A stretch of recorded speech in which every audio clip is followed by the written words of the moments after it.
교수님과 함께하는 독서 산책 시간 두 번째입니다. 김지영 교수님과 함께 열어봅니다. 네, 반갑습니다. TLP 교육연구소를 좀 같이 소개시켜 주시겠어요? 예. 네, 저희 TLP 교육 디자인은 TLP가 터닝 러닝 포인트라는 뜻을 가지고 있거든요. 그래서 사람들의 터닝 포인트 혹은 러닝 포인트가 되어주는 교육을 하겠다라는 의미를 가지고 현재 뭐 교사들을 위한 교육도 하고 있고요. 부모 교육, 그리고 여기 이제 뒤에 이렇게 보이는 교구들을 가지고 좀 너무 딱딱하고 지루한 교육이 아니라 교육을 통해 좀 인사이트도 갖고 또 창의성도 기를 수 있는 그런 교육들을 하고 있습니다.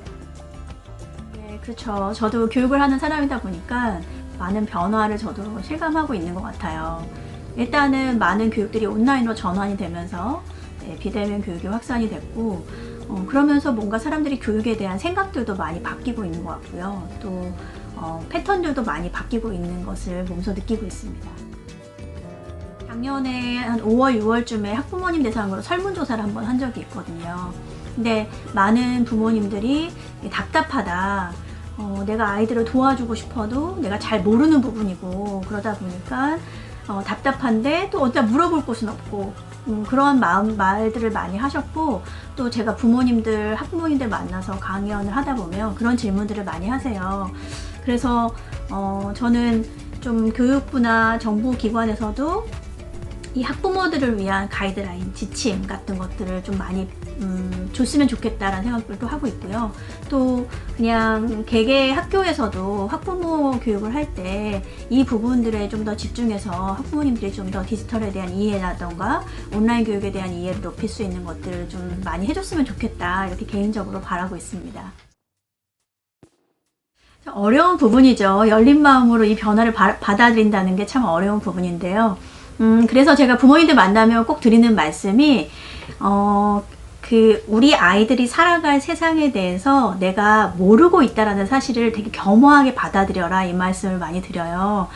우리가 그동안 아이들을 키울 때 이 열린 마음이 안 되는 이유 중에 하나가 내가 알고 있다고 생각하기 때문이잖아요. 그래서 이렇게 공부를 해야 된다, 이렇게 해야 성공한다, 이렇게 행복하다, 이런 것들을 계속 우리는 알게 모르게 강요를 하고 있는데, 사실 우리 아이들이 살아갈 세상은 우리가 경험해 보지 않았기 때문에 어떻게 살아야 되는지에 대해서도 우리는 사실 모르고 있잖아요. 그래서 그런 겸허한 마음으로 키우는 것이 중요하고, 그래서 제가 강조드리는 부분은 먼저 새로운 걸 배우려고 하기보다는 예전 거에서 더 이상 작동하지 않는 어떤 신념이라던가 또는 고정관념이라던가 이런 것들을 빨리 버리는 작업을 먼저 하셔라, 이런 말씀을 좀 드리고요. 우리는 이제 결국은 계속 되어가야 되는 시대인 것 같아요. 그래서 저는 그거를 제 책에서 비커밍의 시대다라고 말씀을 드리고 있는데, 그래서 물론 내가 아이를 10년 키우고 20년 키우고 이제 베테랑 부모가 됐지만 계속 우리는 ING 형태로 부모가 되어가는 그런 연습을 한다라는 마음으로 아이를 키워야 되지 않을까, 이런 생각을 해봅니다. 이제 저도 회복 탄력성에 관심이 많아서 회복 탄력성 연구들을 보다 보니까 그 습관화된 기발함이란 말이 딱 와닿았는데, 그 얘기를 좀 쉽게 풀자면 그런 거죠. 내가 어떤 예상치 못한 상황을 만났을 때 거기에서 내가 절망하거나 아니면 뭔가 스트레스를 받기보다는 이 상황에서 내가 뭔가 새롭게 해볼 수 있는 게 뭘까? 내가 지금 현재 있는 자원들을 모아서 뭔가 다르게 만들어 볼 수 있는 건 뭘까? 이런 식으로 좀 기발함 혹은 창의성을 발휘하는 그런 태도를 갖는 것을 말하는데요.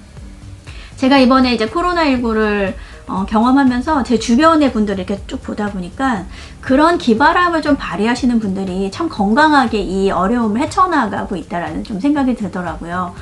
그러지 않고 내가 뭔가 하려고 했던 거를 막 관철시키려고 막 하시는 분들은 오히려 스트레스 많이 받으시고, 그럼 내가 이걸 못하니까 그래서 대면 교육 못하니까 내가 온라인 교육에서 이렇게 한번 틀어서 해볼까? 이렇게 빨리빨리 그 기발하게 방향을 트시는 분들이 훨씬 더 건강하게 회복하시는 것을 발견했고, 앞으로 우리가 살아가는 데 있어서 되게 중요한 힘이 되지 않을까, 이런 생각을 해봅니다.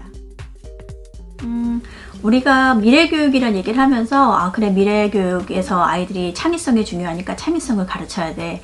뭐 협업력이 중요하니까 협업할 수 있는 아이로 키워야 돼. 이런 얘기들을 많이 하잖아요. 근데 궁극적으로 그러면 창의성을 키우고 협업력을 키워서 그 아이가 무엇을 하기를 바라는가 라는 생각을 좀 해보면 좋을 것 같아요. 근데 결국 우리가 원하는 거는 그 창의성, 협업력, 주도성 이런 걸 가지고 그 아이가 행복한 삶을 살기를 원하는 거잖아요. 결국 저는 미래교육의 목표는 아이들의 결국 행복이고 그거를 어떤 문헌에서는 웰빙이라고 얘기를 합니다. 그러니까 결국 창의성을 발휘해서 주도적인 삶을 살면서 아이들이 스스로 자신의 웰빙을 만들어갈 수 있는 힘을 키워주는 것, 그것이 과거에도 사실 목표였고요. 앞으로 저는 미래교육에 있어서도 우리가 놓치지 말아야 될 그런 목표라고 생각을 하고 그래서 종종 우리가 이 목표를 잊으면 어떤 문제가 생기냐면 미래를 위해서 현재를 포기하게 만드는 교육을 많이 하게 돼요. 그러니까 너희가 이제 나중에 대학을 가서 또 성인이 돼서 충분히 네가 하고 싶은 일을 할 수 있고 행복할 수 있으니까 지금은 참아. 지금은 좀 불행해진 시기를 견뎌. 이렇게 말을 하는데 저는 그거는 잘못된 방식이라고 생각을 하고요. 현재를 즐기고 현재에서 주도성을 발휘할 수 있는 아이들이 미래에도 그렇게 될 수 있다라고 생각을 하고 그래서 결국 미래교육은 그렇게 지금 지금부터 그런 힘을 키워갈 수 있도록 도와주는 그런 교육이라고 생각을 합니다. 이번에 저희가 코로나를 경험하면서 되게 절실하게 느꼈던 게 우리가 정말 우리 삶들이 정말 촘촘하게 연결되어 있구나 라는 것들을 느꼈죠. 이 바이러스 하나가 정말 세상을 이렇게 바꿀 줄 우리가 몰랐고 이렇게 우리 행동 반경을 이렇게 좁혀놨을 거라고도 생각을 못했고요. 근데 중요한 거는 이런 그 삶은 점점 더 촘촘해지고 연결되고 있는데 사람들은 점점 더 그 이기적이 되고 개인적인 삶을 더 추구하게 되고 그래서 뭔가 여기 이 중간에 격차들이 생겨나는 것 같아요. 근데 우리 아이들이 살아갈 세상은 결국은 더불어 살지 않으면은 어떤 일을 해결할 수도 없고 그런 시대가 되기 때문에 우리 아이들이 그런 능력을 갖추도록 도와주는 거는 우리 어른으로서 되게 중요한 역할이라고 생각을 하고요. 그래서 그 아이들이 좀 더 어떤 협업의 가치 또는 같이 사는 것에 대한 가치 그리고 내가 누군가로부터 늘 도움을 받고 있다라는 것을 좀 인식할 수 있게 하는 계기 이런 것들을 좀 교육을 통해서 뭐 가정교육이든 학교교육을 통해서 계속 우리가 심어줘야 되지 않을까라는 생각을 해봅니다. 저도 지금 살다 보니까 모든 인간관계는 경계의 문제다라는 어떤 결론을 제가 좀 내리게 되더라고요. 왜냐하면 사람마다 내가 타인에게 가지고 있는 어떤 그 경계의 수위가 다 다르잖아요. 근데 내가 어떤 사람을 접근했을 때 나는 내 경계의 수위로 접근하기 때문에 상대방 입장에서는 그 수위가 너무 낮을 수도 있고 또 너무 높을 수도 있고 그런 것에 있어서의 부딪힘이 되게 많이 생기는데요. 근데 아이들도 어릴 때부터 내 경계가 어느 정도인지를 일단 자기 인식을 하는 게 중요할 것 같고요. 그리고 내가 이 경계가 나에게 있어서 안전한 경계라고 생각이 들 때 누군가 그 경계를 넘어오려고 할 때 노라고 얘기할 수 있는 힘 그런 힘을 키워주는 것이 중요할 것 같아요. 뭐 우리가 요즘에 뭐 데이트 폭력이니 뭐 이런 얘기들을 많이 하고 있는데 사실 그런 것들이 우리가 필요할 때 노를 하지 못해서 생기는 문제들이잖아요. 그래서 아이들에게 그런 노를 할 수 있는 힘을 키워주는 것 그리고 나의 경계가 어느 정도인지를 인식하게 해주는 것들이 되게 중요하다는 생각이 들고요. 또 하나는 이 경계라는 게 물론 나한테 뭐 한 10 정도의 경계가 가장 안전하고 편안한 경계이지만 우리가 살면서 항상 10을 계속 유지할 수는 없잖아요. 때로는 내가 누군가와 협업을 하거나 이럴 때는 경계 수위를 좀 낮춰야 될 때도 있고요. 또 내가 혼자의 시간을 즐길 때는 경계 수위를 높일 수도 있고 그래서 그렇게 조금 이 경계를 어떤 상황에 맞게 적절하게 수위를 조절하는 힘 이거를 또 키워주는 것도 우리 아이들 건강한 삶을 사는 데 있어서 되게 중요한 능력이라고 생각이 됩니다. 부모님들이 가장 많이 절망감을 느끼는 부분들이 아마 이런 부분일 것 같고요.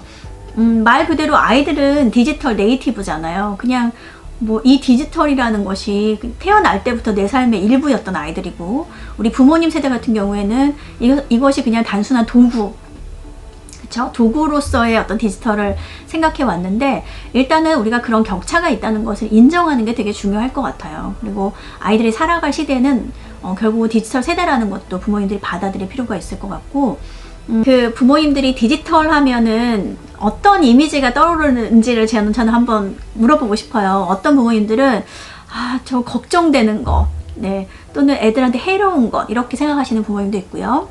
때로는 어떤 부모님들은 약간 긍정적으로 저거를 잘 키워서 우리 아이의 역량을 키워줄 수 있는 어떤 도구, 이렇게 생각하실 수도 있고, 근데 저는 조금 긍정적인 쪽으로 부모님들이 디지털을 좀 생각하시면 좋겠다.